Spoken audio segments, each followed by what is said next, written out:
कई माताएं कहती हैं गुरुजी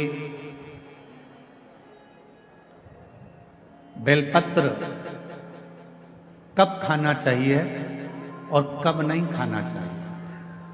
शिव महापुराण की कथा कहती है जब शरीर में रोग हो, शरीर में कष्ट हो, तब शंकर जी की चढ़ी हुई बेलपत्र अगर पूरी 3 पत्तियां, मान लो आप पूरी 3 पत्ती भी बेलपत्र की नहीं खा सकते तो बेलपत्र के आगे की थोड़ी सी एक अंश नोक मात्र भी आपके मुख में अगर जाती है तो भी वो उतना ही असर करेगी जितनी पूरी पत्ती करती है। एक अंश मात्र। अब कोई तुमसे पूछे क्यों महाराज जी ये कथा कहाँ मिलेगी, तो स्कंद पुराण में, शिव महापुराण में, देवी भागवत में इस कथा का वर्णन है कि भगवान देवादिदेव महादेव काकड़िया की रोटी बनाई, काकड़िया की साग, और परसे माता पार्वती जी पावे भोलानाथ, माना शिव रटोरे छोड़ दो कपट मन शिव रटोरे, शिव रटोरे मन शिव रटोरे छोड़ दो कपट मन शिव रटोरे। काकड़िया की रोटी बनाई, काकड़िया की साग, काकड़िया की रोटी बनाई, काकड़िया की साग, और परसे माता पार्वती जी, परसे माता पार्वती जी पावा भोलानाथ, मन शिव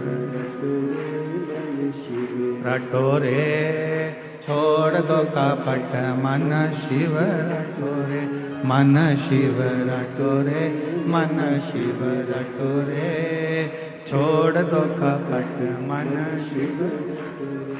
हमारे यहाँ शास्त्रों में ऐसा मिलता है कि पार्वती जी भोजन बनाती हैं, शिव जी को खिलाती हैं। भोजन करने के बाद बाबा भोलेनाथ जब भोजन कर लेते हैं, जो पात्र में भोजन बचता है उस पात्र के एक अंश को पार्वती जी निकाल लेती हैं, एक अंश को गणेश जी निकाल लेते हैं, एक अंश को कार्तिकेय निकाल लेते हैं, और बाकी का जितना अंश है उसका कुछ भाग गण ले जाते हैं और उसका कुछ भाग देवता अपने साथ लेकर जाते हैं। तो कहा 33 कोटि देवताओं को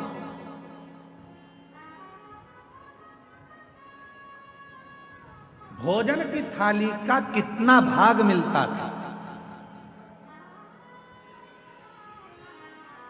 जरा ध्यान से सुनना प्रयागराज वाले, जितनी मेरी जीजियां बैठी हैं, जीजा बैठे हैं, मेरी बेटियां बैठी हैं, बेटा बैठे हैं, जितने मेरे बुजुर्ग माँ बाप बैठे हैं, सब सावधानी से सुनना, और जितने आस्था चैनल पर, फेसबुक, यूट्यूब पर, जितना सोशल मीडिया पर सुन रहे हो सब सावधानी से सुनना कि शिवजी की थाली में से जो भोजन बचता था वो 33 कोटि देवता, अब ध्यान देना, गणेश जी का हिस्सा निकल गया, पार्वती जी का निकल गया, कार्तिकेय जी का निकल गया, योगिनियों का निकल गया,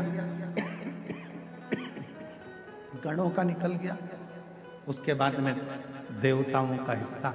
आखिर वो देवताओं के हिस्से में से 33 कोटि देवताओं को उस भोजन में से मिलता कितना, कितना भोजन मिलता होगा, वो प्रश्न है। तो कहा प्रसाद का मतलब क्या है, जो शंकर जी की थाली में से भोजन जाता था भगवान नारायण के लिए लक्ष्मी जी लेकर जा रही हैं, और बैकुंठ जाते जाते जितने देवता उस प्रसाद का दर्शन करते थे वो प्रसाद उतना उतना उन देवताओं की दृष्टि में समाहित होकर उनके हृदय में उतरता जाता था। भोजन का कण मात्र का दर्शन भी सुख दे जाता, कण मात्र का दर्शन भी सुख दे रहा।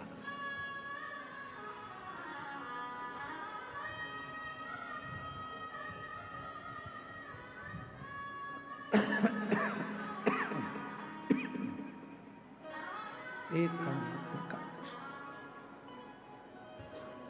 हमने देखा है, जिनके नाम लिए जाते हैं, पत्र पढ़ा जाता है, जब वो बेलपत्री लेने के लिए आते हैं और बेलपत्री लेकर जाते हैं तो कई माताएं कहती है उस बेलपत्र का दर्शन करा दो। बेलपत्र लेकर जाने वाला पूछता है कि बेलपत्र का दर्शन कर कर क्या करोगे? हमने शिव पुराण में पढ़ा है, उमा संहिता में वर्णन है, कौमार खंड में भी वर्णन है कि शिव जी के प्रसाद का मात्र दर्शन कर लेने से भीतर के सारे विषाद समाप्त हो जाते हैं।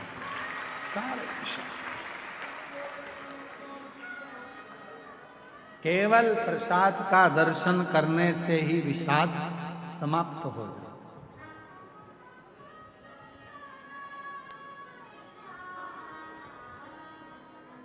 आप लोग रोज रोज अगर बेलपत्री खाओगे, भाई स्वास्थ्य खराब है तब थोड़ा सा अंश ले लो, रोज रोज खाओगे तो मुख में छार छार सा हो, कई बार स्वाद नहीं आता फिर भोजन, कई बार जिह्वा छारी छारी सी हो जाती। रोज क्यों खाना? रोज बेलपत्र अगर उठाकर ला भी रहे हो, उसमें से एक अंश मात्र, कण का मात्र बेलपत्र को अपने मुख में ले लो, बहुत। बाकी के बेलपत्र का क्या करें गुरुजी? लाओ, सुखाओ, इकट्ठी हो जाए, चूरा बनाओ, चूरा बना के महीन पीस कर उसको रख लो, उसको रख लो। कभी कोई बहुत ज्यादा कोई तकलीफ में व्यक्ति मिले, उसको चुटकी मात्र की वो बेलपत्र का चूरा जो शिव पर चढ़ी हुई बेलपत्र है उसका दे। महाराज जी, बाबा जी, अभी एक गौ माता को बीच में एक रोग हो गया, गाय के पूरे शरीर पर महाराज जी ऐसे गांठ गांठ जैसे फुंसियां पड़ने लगी, वो स्मरण में हमें आ नहीं रहा है? हाँ, लंपी बीमारी हो पूरे में। सूचना मिली ऐसा ऐसा हो गया, क्या करें? हमने कहा अपने धाम पर जितनी भी बेलपत्र आती है उसको सुखाया जाए, सुखा कर पीसा जाए, पीस कर रोटी में मिलाया जाए और रोटी बनाकर गाय को खिलाई जाए। थोड़ी थोड़ी बेलपत्र की मात्रा, एक एक डेढ़ डेढ़ बेलपत्र की मात्रा की रोटी बनाई। डाला कितना? केवल एक बेलपत्र का आधा अंश उस रोटी में डाल डालकर जब गाय को दिया तो वो लंपी की जो बीमारी थी वो धीरे धीरे धीरे धीरे समाप्त हो गई।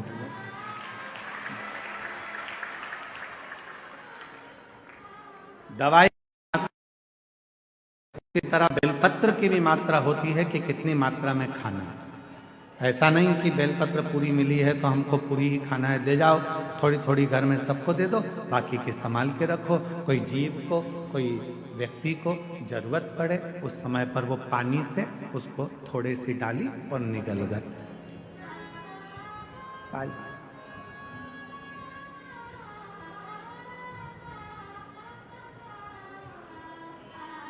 कुछ मात्रा, और बीमारी हो तब जरूर उसकी बेलपत्र का थोड़ा सा भाग शिव पे चढ़ा हुआ अवश्य। पर यदि आप स्वस्थ हैं, शिव की कृपा है, तो भले ना पाए, एक लोटा जल चढ़ाएं, जल का थोड़ा सा भाग अपने मुख में आचमन जरूर करें।